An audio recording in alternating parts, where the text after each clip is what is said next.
You know, it must be obvious to even the most casual observers that I get the answers to life's difficult questions from the screaming voices in my head.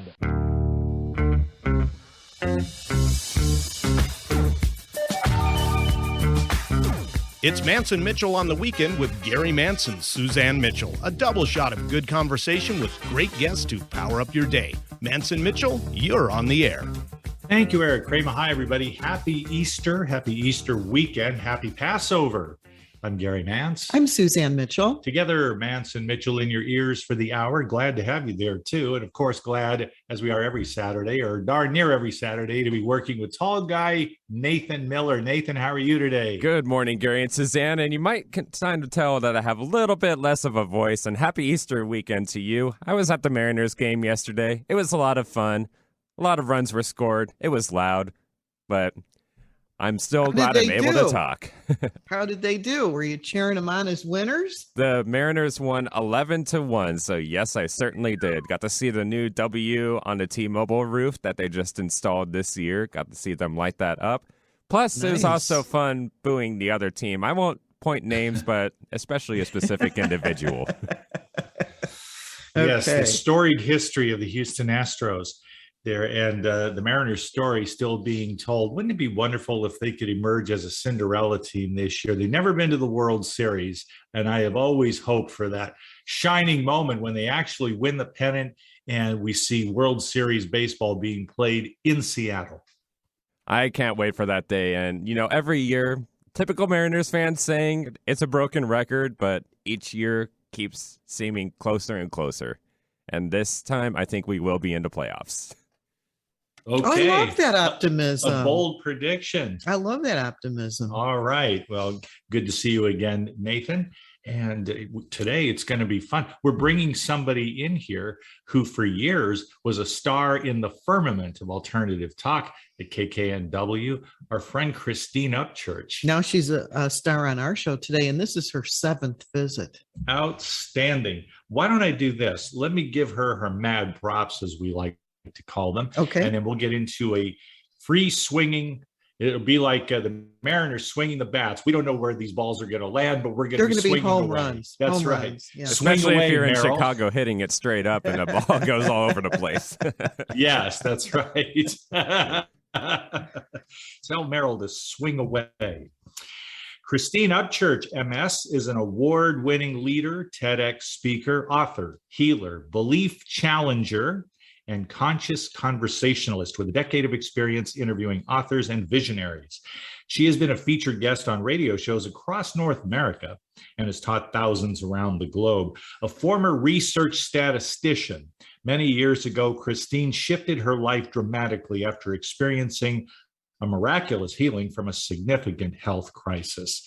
Since that life-changing event, she has shared her gifts through energy healing, workshops, writing, coaching, and interviewing. Most recently, as host of the Christine Upchurch Show, she was on 1150 AM KKNW for 9 years, and as host of the Nautilus Book Award Author Spotlight Series. Christine loves to support others, and she is especially passionate about encouraging people to question their beliefs and shift their perspective so that they can embrace a more expansive way of living. Author and legendary human potential leader, Dr. Jean Houston, calls Christine Upchurch a midwife of souls. Wow, that's a great one, a midwife of souls, and it certainly bears some explanation as we launch into an interview with our good friend, Christine Upchurch. Christine, welcome back to our airwaves. Thank you so much. It's always a joy to be with you guys on air and to have conversations with you, whether it's on air or off, because I truly appreciate what you two do. I just have to give a shout out to you because I don't know that the people who listen understand what goes into putting a show on.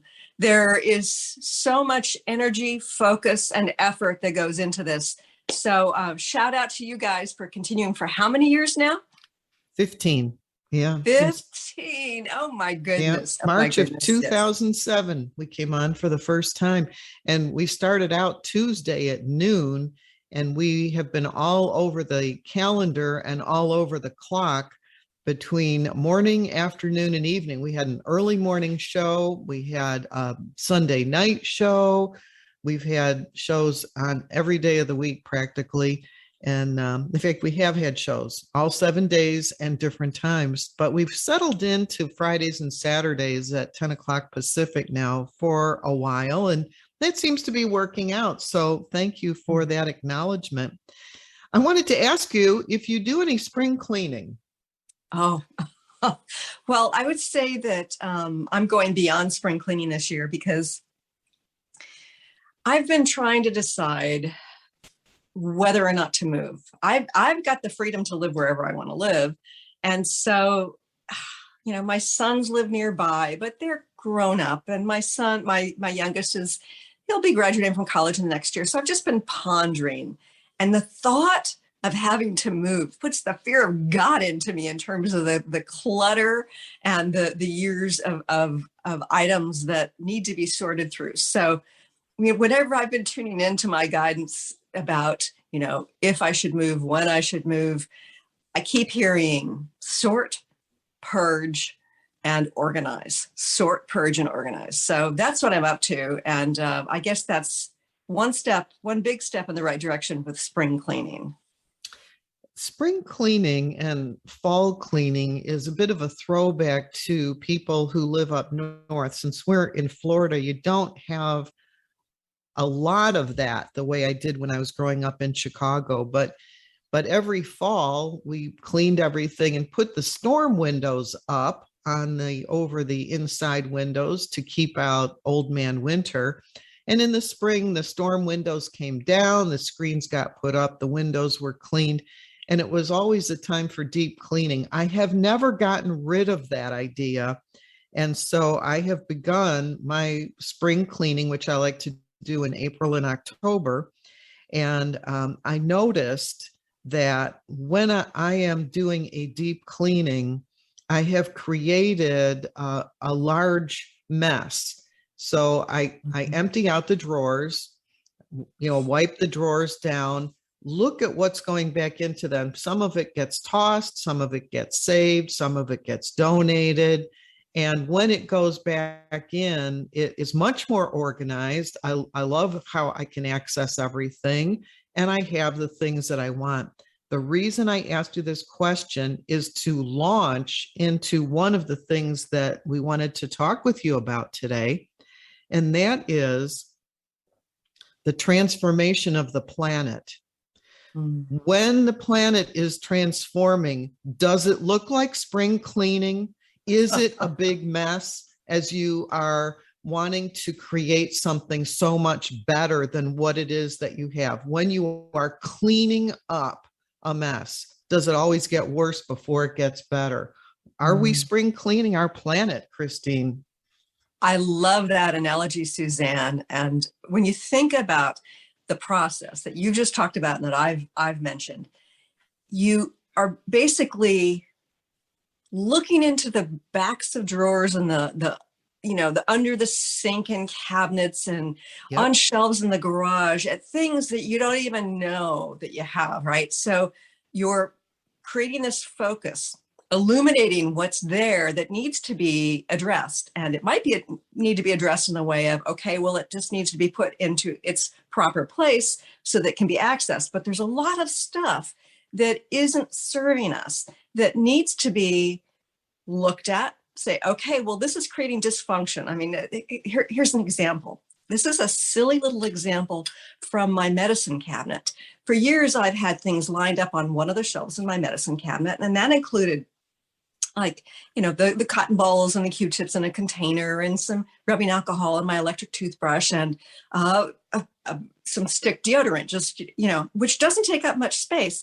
But I began to recognize that every time I was reaching into that cabinet, I was having to position things just so and pull it out so I didn't knock other things out because there wasn't that much space. And I recognized that I was living with dysfunction for years. And I ended up getting rid of some things and rearranging things and putting that slim deodorant up on another shelf. And lo and behold, there's now this ease. I reach in, I put it back. There's no thought that takes place.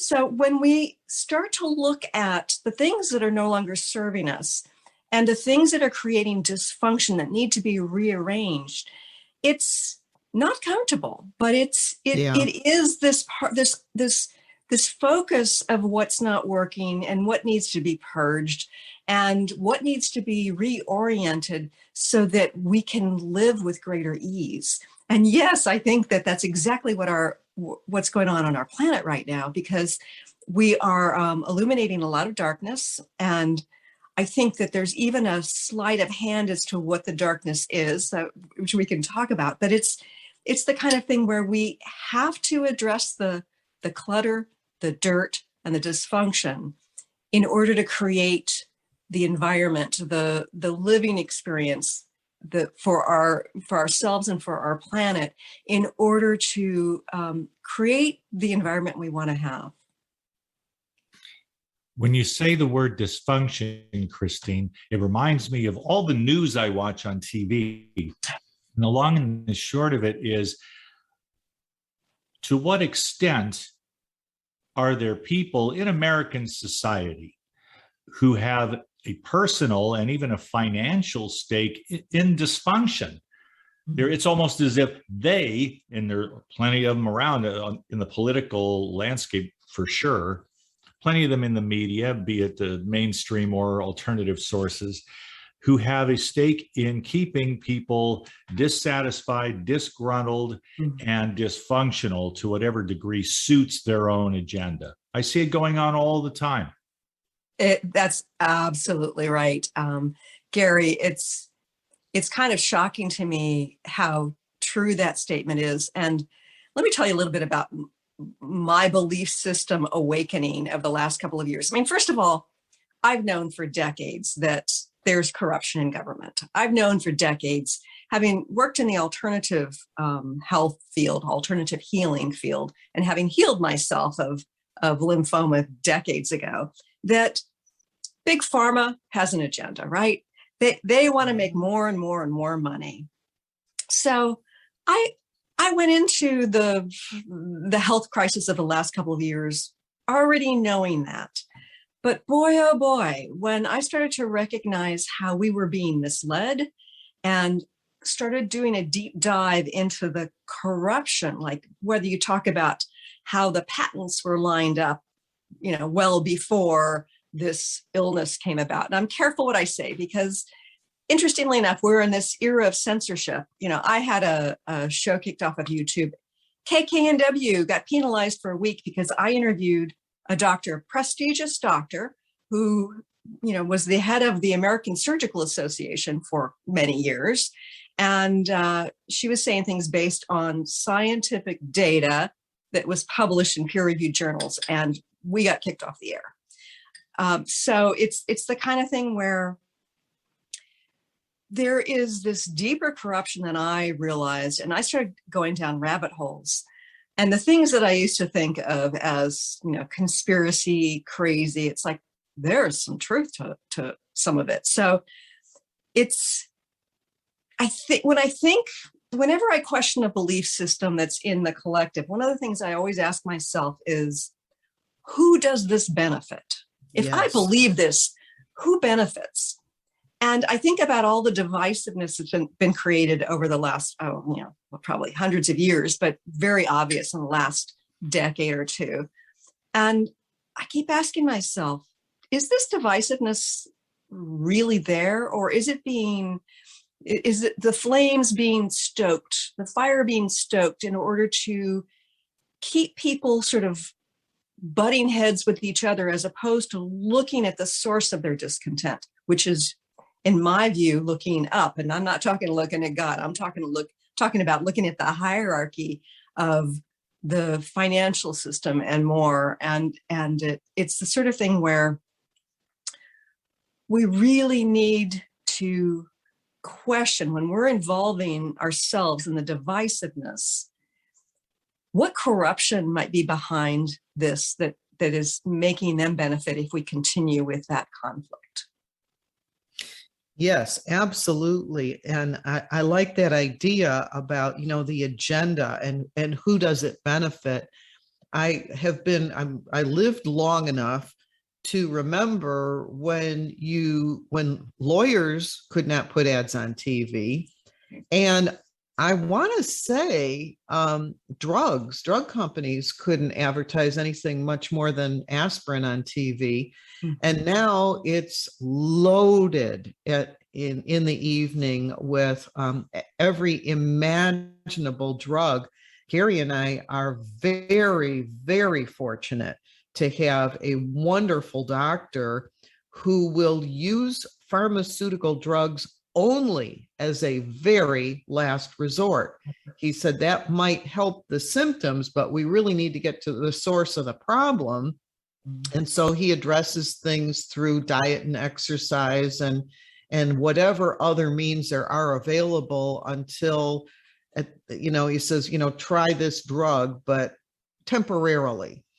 And I appreciate that attitude, because when I see all the side effects from all these drugs, it is scary to think that we are so pumped up with pharmaceuticals instead of taking charge of our health in beneficial ways through diet and exercise, through eating good foods, and through movement, taking care of our bodies. It was like, just get a pill. I mean, that reminds me of crazy 1960s, take a pill, take a pill, take a pill. Really? And so I like what you're saying about look at it, who's benefiting from that. What is the agenda and who is benefiting? And the same thing with this idea of transforming the planet is who benefits from our being in chaos.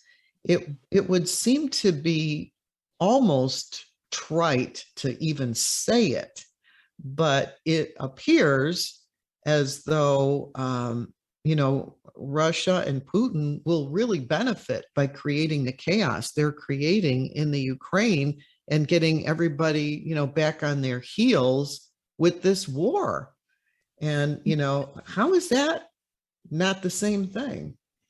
I'm actually going to question that statement here, Suzanne, because please. I've been okay, let me back up.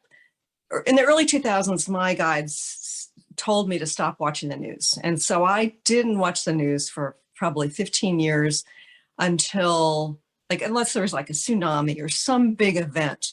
And of course, I did research about politicians in order to be educated about voting, but I stayed away from the news. Then in early 2017, my guide said, pay very close attention to the news. Oh. And so I started watching mainstream media and reading mainstream media news.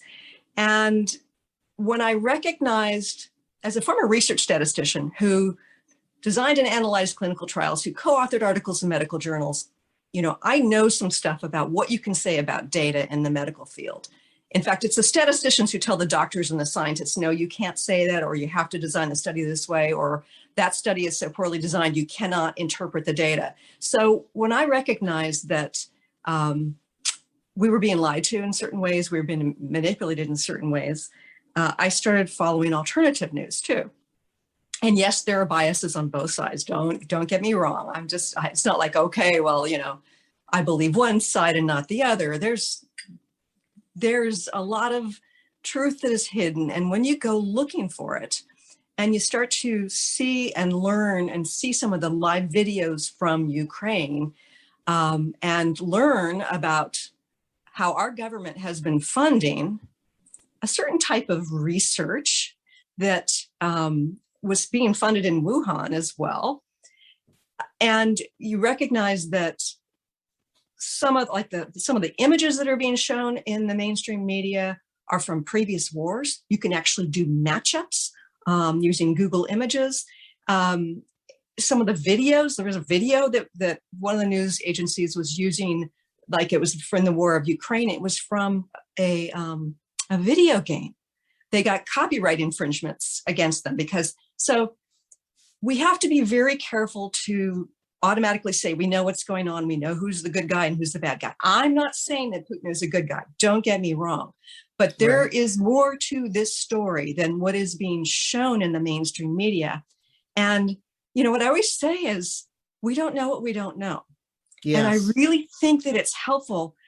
I think that the powers that be in this 3D realm really benefit from our tribalism. Like we associate with one particular political party, or we believe one news source. And therefore, whatever they say is what we believe in, or we tend to believe in because they're our tribe. And I think that what we really need to do is get to that 30,000, perspective, like looking down on the whole thing and being curious. Like, okay, well, there's some horrible things going on. Don't get me wrong. I'm not saying that there aren't. However, there is more to this story, and some of it's even been admitted by our governmental, like the Undersecretary of State here in the United States. And so, what don't we know? What don't we know? When you think about in the past, like, the Vietnam War and all sorts of things along the way, where we had one narrative that was being presented and many people believed it. And then, fast forward, 20 years or whatever, with hindsight, we recognize that we're being lied to. So I think we need to be careful making assumptions about what's going on over there. Well, I couldn't agree more. And you reminded me when you mentioned the video, Gary, we have a video whenever there is any kind of talk about nursing homes or old people. There is one very particular video that gets played on the news. It's like stock footage. We're going to bring out this video. The woman is wearing navy pants and a white shirt. She is older than dirt. And they've been showing this now for the last 10 years. This woman can't even be alive anymore. And when they talk about a nursing home scandal, there's the woman in the navy pants and the white shirt again. And Gary and I just bust up laughing.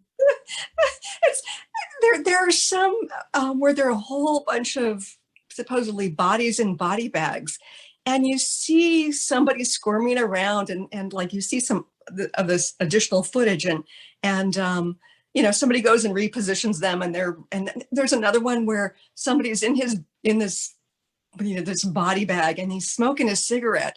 Like, what isn't staged? We have to ask ourselves. Oh, and then during the pandemic, they were in ICU. And if you pause it and scroll in, you see that there are dummies in the bed. They're mannequins. Okay. Now, well, I'm trying to get my mind around all of this. It's like now I'm envisioning a little white-haired old lady in blue pants and a body bag, and she's smoking a cigarette. Could there be a problem with media? You bring that up in a way that really, in a way, forces me to say, you've got to talk to people, if you're going to communicate on this subject at all, about which media do they trust. I know I'm related to people who get virtually all their news and would say that they get all authentic news by watching Fox News. Mm-hmm. There are some smaller ones, mainly on the internet, and that is their source of information and thus becomes their window on the world. That concerns me greatly because many of these things are false to known facts, and yet they don't seem to have any impact on people who make judgments at the ballot box, or whom they're going to support, whom they're going to disparage, whom they're going to praise.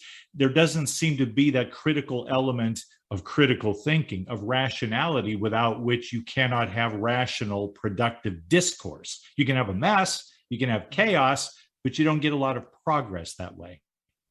Yeah, and the same is true with the other side. There's some who only get their information from CNN or MSNBC or the Washington Post. And also there's some people who only get their information that they click through on social media. And it's come out recently that social media took a lot of money from the Democratic Party. And I'm not saying that the Democrats are good or bad, or the Republicans are good or bad, but the biases, we are being manipulated through these biases that are being used through censorship with companies such as Twitter, Facebook, Google, and in terms of YouTube, and through the mainstream media, as well as through some of the alternative media. And it's the kind of thing where we just have to assume that we're being manipulated and take this step back and say, okay, I'm just going to be observer here. Like, okay, so I've seen this clip from MSNBC and I've seen this clip from Fox News. Where's the truth? You know, is there any truth to either of these things? Is the truth in the middle? It's the sort of thing where if we are only getting our information from one or two sources, then we are probably being terribly manipulated and misinformed. We had a guest on years ago who would always talk about my truth. He said, this is my truth. Mm-hmm. And I thought it was odd phraseology back then, but I get now what he was really saying is that there really is no objective truth to anything. It is the observer that creates that truth, just in the same way that in scientific experiments, there is the observer effect, which affects the outcome of the scientific experiment. And I think when the observer has their bias, they're creating their truth about something. And so there isn't any objective truth. And so, you know, what do you do if you know you're being programmed and there is no real objective truth? There's only your own personal truth. How do we get to a better place on the planet, that transformation? How do we get there when everybody has a different sense about what it is that's really going on? That is such an important question, Suzanne. I think that the first step in my mind is to be very careful with our own personal tribalism. And when I say tribalism, we're tribal in nature. It's been a part of our survival from the get-go. And our first tribe is our family. Then it's our peers, you know, when we're teenagers, and eventually colleagues. But there are political parties, there's communities, there's you know, organizations, whether it's, you know, organization relating to race or gender or whatever, right?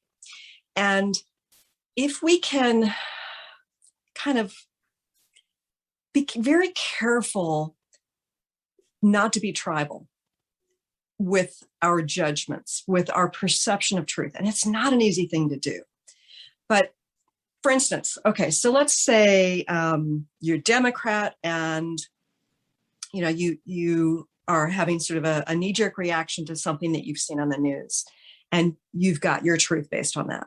And then there's a Republican who's seen something on the news, they have their knee-jerk reaction, and they have their own personal truth. Those truths may be very, very far away.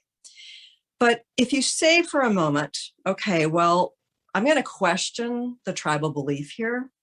I'm going to question the narrative here, whether you're on either side.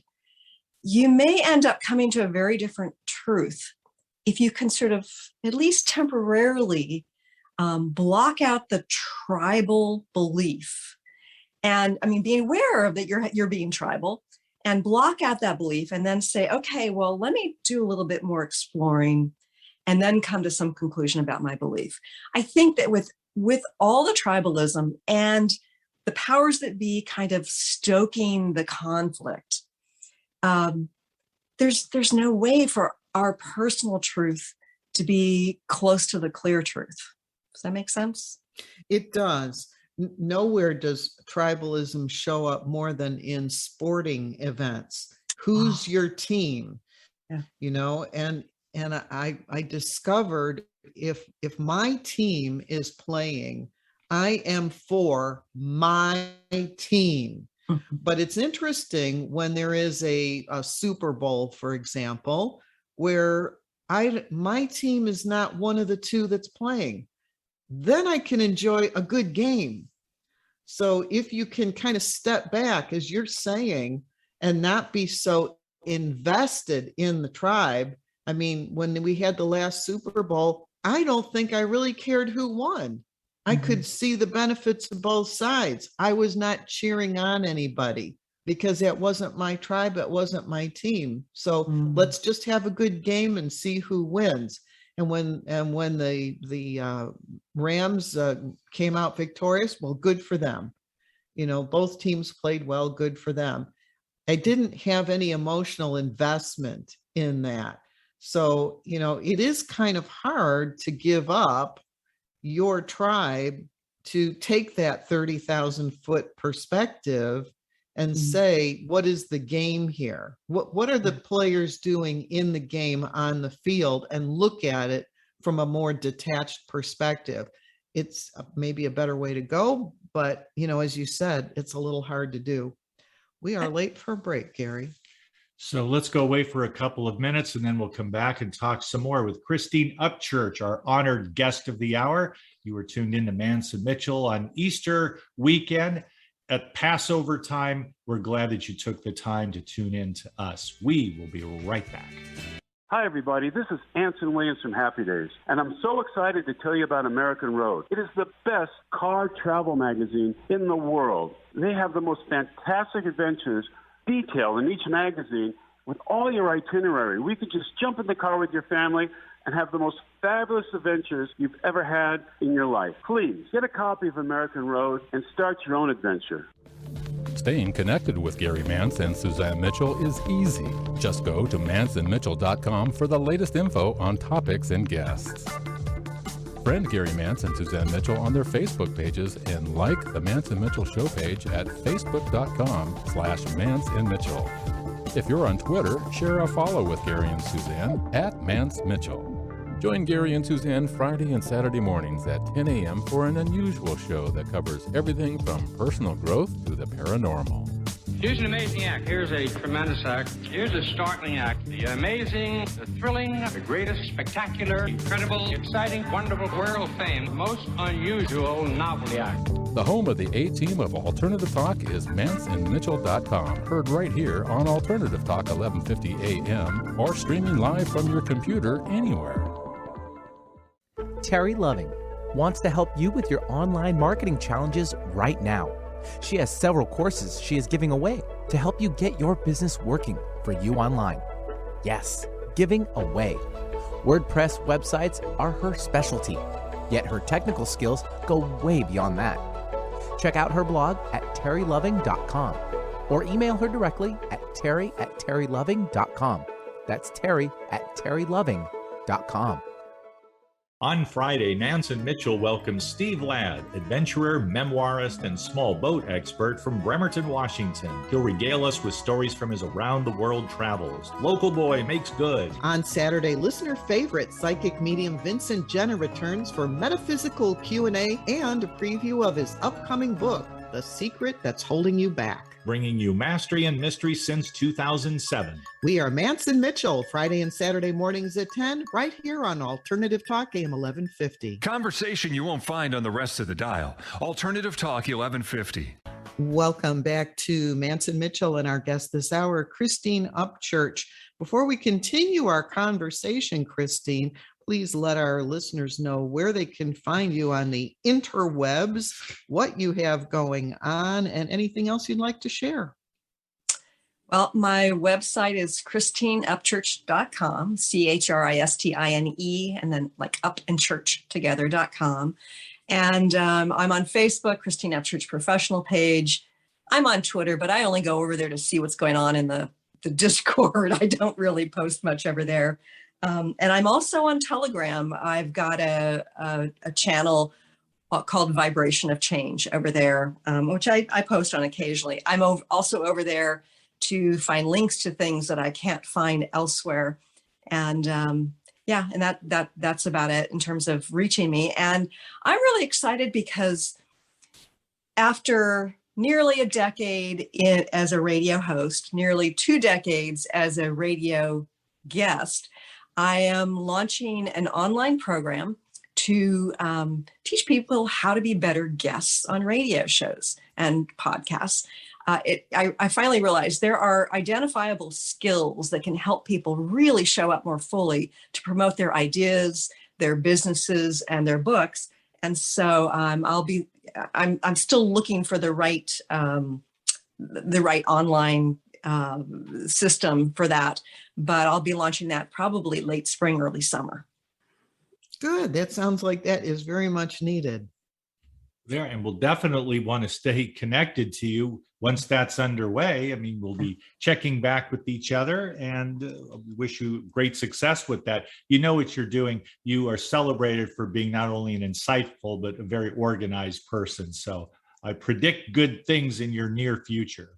Thank you. Thank you. And it's interesting. I know that you two show up on Fridays and Saturdays, and I know it takes a lot more effort than that the rest of the week, but you show up as a community service to not only the Seattle area, but to the world, because people can access this all over the world. And it's the sort of thing where I did that for a number of years, and I'm still wanting to show up, but I want to show up in a different way. And I do want to support people in this kind of conversation, because people really expand. It's different than seeing a person up on stage as they're presenting, or online as they're presenting, or in a book. The conversations, it's this beautiful dance that can occur that expands everybody involved, from the hosts and the guest, but as well as the listeners. And so I hope to, in my small way, help enhance that process. Oh, you absolutely do. And you've been doing it for a long time, Christine. I wanted to ask you a very, very personal question, if I might. That's just a little taste of Baba Wawa. Some of you remember that. I do. I remember her, yes. And the late, great Gilda Radner's rendition. I wanted to ask you now, Dr. Jean Houston, who is no small personage, she has an abundance of intellect and spiritual insight. She called you a midwife of souls. A midwife of souls. I love the poetry in that short phrase. What did that mean to you personally, apart from the fact that you were being complimented by someone as august as Jean Houston? What did that mean to you? Well, first of all, I was really honored, because I have such great respect for her, and she's done, thousands of interviews. I got to meet her personally, and we had a conversation, and I've expanded so much based on what she has shared of herself over the years. But in terms of being a midwife of souls, to me, we're all going through this process of birthing, whether it's through our own personal evolution as we journey through our individual lives, but also on a collective level, we are undergoing a rebirth or a birth. I'm not sure exactly which that is. But there are labor pains that go with the transformation. It can be incredibly painful, disorienting. Like when you're about to give birth, I tell you, it's a very vulnerable place to be, because you are having to surrender to this process. And with my first pregnancy, I gave birth in a hospital, with no midwife. My second one ended up being in a hospital after, laboring at home with a midwife for many hours. But the midwife was with me throughout the process. And to me, it was this somebody bearing witness to our process as we labor into the surrender to something beautiful being created. And to me, that being a midwife of souls is showing up for somebody, whether it's individual or collectively, as they go through this transformation of surrendering in their vulnerability to something more. I love the sounds of that. I truly do. It makes for an excellent segue, if I say so myself, because I wanted to know something else. I wanted to get your perspective on this. It occurred to me last night, Christine. I was sitting on the couch or watching TV. I let my mind wander, and then all of a sudden, I had a thought, or a thought had me. And it is this: we grow up with comforting illusions, with allegories of happiness, of joy, of fulfilled expectation. Two of the foremost in that category would be our early belief in Santa Claus, and then the Easter Bunny. Yes. And then we find out there, and if you need, anyone listening, if you need to chase the kids out of the room, send them on an Easter egg hunt, whatever, because I'm not out to destroy anybody's childhood conceptions of reality. But the very fact that when we reach a certain age, they're childish. They're not childlike, they're childish. And so we give those up. And then what do we do as adults, Christine? I'll tell you what we do. We tune into our favorite purveyor of news. Some would say more propaganda than news. We watch commercials where these miracle products are touted. We get involved with people. Maybe they are abusive in some way. Maybe they are chemically dependent in some way. They are dysfunctional in various ways. And yet we stay with them. We don't undertake proper self-care. We may not look after the legalities of a situation in which we might actually be physically jeopardized. It could get that serious. And so we just keep hoping that we get the magic Easter egg, or that the right present will be under the tree in the form of these people with whom we associate on a daily basis. And the thought that struck me, Christine, was to the extent that we indulge that and sustain that in our thought life, we're still believing in Santa Claus and the Easter Bunny. We become a little too comfortable in the world of illusion. Yeah. Oh, that's a beautiful point, because the illusions feed us in some ways, but it is not we don't get satiated from the being fed illusions. And I think about what I learned about Santa and the Easter Bunny as a parent is the real magic is taking the helm with the creation of the illusion. And it's stepping into the reality of it as a parent and doing the creation and helping to manifest. And so instead of being the child waiting for the gifts to be brought because it feeds into our illusion, we're looking at the illusion and saying, no, this is an illusion, but I am going to take steps to magically create something fun and beautiful for my children, for instance. And I think that if we take that lesson into the world, then we are accepting that we're going to look at the truth of the situation and we're going to take responsibility for our piece of it. And then we're going to move forward in creating something wonderful. I love the optimism, and I do believe that you are grounded in practical reality. So that's the difference between daydreaming and actual creative activity with a goal in mind. Suzanne talks about just the other day, we were having a conversation about the teleology of being human. And I think what it boils down to is that a lot of us are like torpedoes headed for a ship.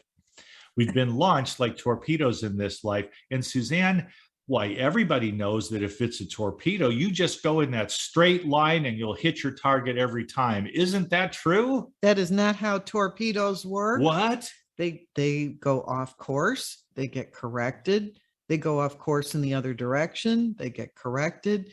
When I have seen how it works according to experts, of which I am not one, it's a constant matter going from A to B of going left, straight, right, straight, left, straight, right, straight, left, straight, right, straight. It's a zigzag motion in order to get to the goal. There's a lot of correction that goes along the way. And I think that's related to a little bit about what you were saying right before the break, Christine, about, tribalism and how you might at some point not be thinking the way that your tribe is thinking.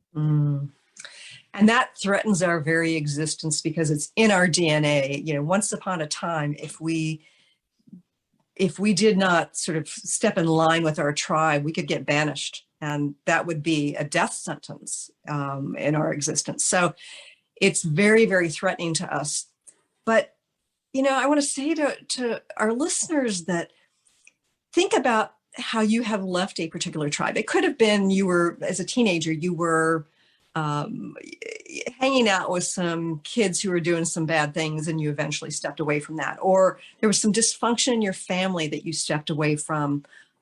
Or you were brought up with very strict religious beliefs and perhaps you stepped out of that to embrace a more broad perspective on spirituality. All that stuff is painful to go through. And yet, if you look back and say, wow, should I have stayed in that tribe forever?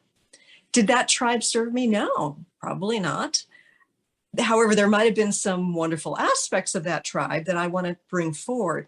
And in terms of Darwin's evolution, I was told recently, and I haven't done the research on this, but I was told recently that an important part of evolution is having a part of that, whatever that life form is, to sort of go in an alternate direction. And that's key for evolution.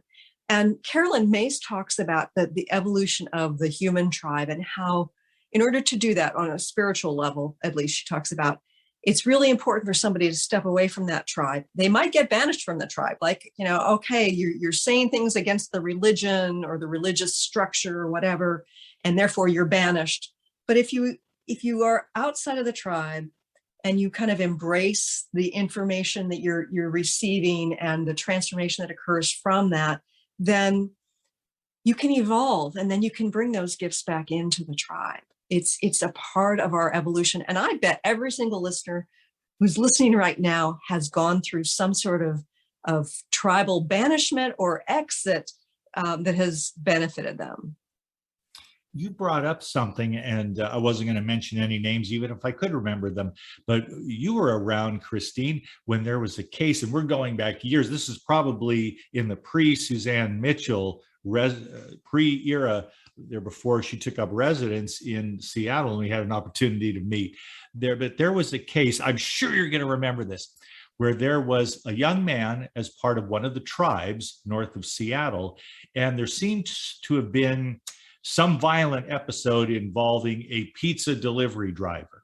You remember that? And the tribal elders were able to gain jurisdiction in this case. Typically, you would think it's purely a police matter, and it was in the beginning.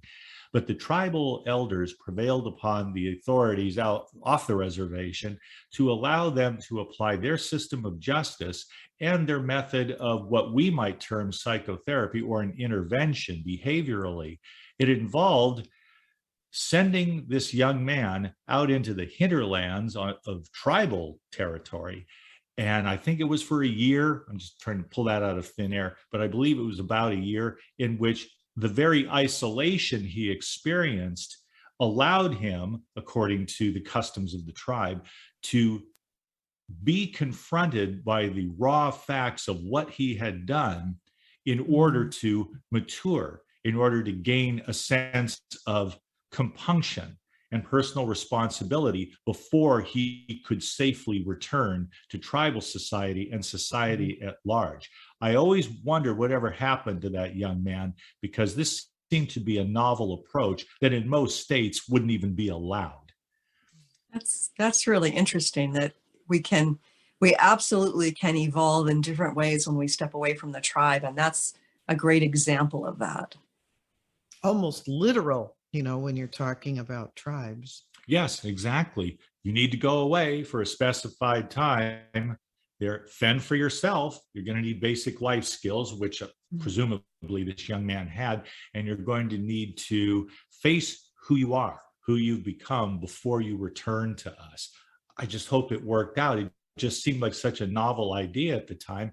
And apparently, and here I don't want to overstep because this memory came up to me during this conversation, but it seems to me that the offended party, the victim of this crime, was accepting of this as an alternative solution. Isn't that remarkable There's something besides, Clapman irons, lock them up, throw the key away, which is a reaction, and some would call it a legal remedy, but does it really heal anybody? That's what I would be asking. That reminds me of a book by Gerald Jampolsky, and it was a collection of stories, and there was a woman whose young son, I think he was in his early 20s, had been murdered by this man, and the man was convicted and sent to prison. Well, she made a point of developing a relationship with the murderer. She would go visit him in prison and basically learn to forgive him. And that, yes, he was banished from the tribe for this horrific thing that he did, but her shifting out of the tribal beliefs that it's unforgivable, losing your child is probably the worst thing that can happen to anybody. She learned to forgive him. She learned to love him. And the transformation that occurred through both of them sort of exiting, he was clearly banished from the tribe in prison, but she exited the tribal belief, and both of them had such incredible healings because of it. Are you optimistic, Christine? We started the conversation about spring cleaning and the transformation of the planet and the mess that it looks like we're in as we are trying to get decluttered, reorganized, and put things back right. We've talked to a couple of people that were really not certain, and they said, we seem to be at a fork in the road. And, we don't know if this is going to go one way or go another way. And what is your sense about it? I think that things are far more horrific than most people realize. There's a lot of darkness on the planet. And speaking of bucking against tribal beliefs, one of the things that I was taught within the New Age movement is there is no evil. There's only love and fear. And I think that for the majority of people on our planet, that's absolutely true, that the evil that an individual perpetrates is typically based on something that was originally fear-based. However, there are psychopaths where that does not hold, and there are energies on our planet, and that's a whole other story of sort of when I'm working in the energetic realm, I've interacted with and dealt with. So there is evil on the planet, and it's getting illuminated right now. And I do have optimism that we are going to shift. But I think an essential part is the illumination. And so people need to deal with the truth of what arises, be willing to step away from their tribal beliefs, step away from their perceptions of reality, because the reality is far stranger, I think, than most of us have been led to believe. And then to accept the truth of what they see and process the grief because things are not as we thought they were. So I think that we are going to birth a new planet in a variety of ways, but there are going to be a lot of labor pains, and it's going to be more intense. It's already been pretty intense in a variety of ways, but it's going to get even more intense, I fear, I suspect. And I do believe that it is a part of the birthing process, and that it will turn out well. Well, I know that we've run out of time, though probably not out of metaphors. So keep a few in mind, Christina. Next time you join us, we will bring those out. We'll trot those out and continue this discussion, because it is a never-ending discussion about human destiny. Thank you for being with us today, Christine. Thank you so much. I really appreciate both of you guys. Happy Easter, and join us again.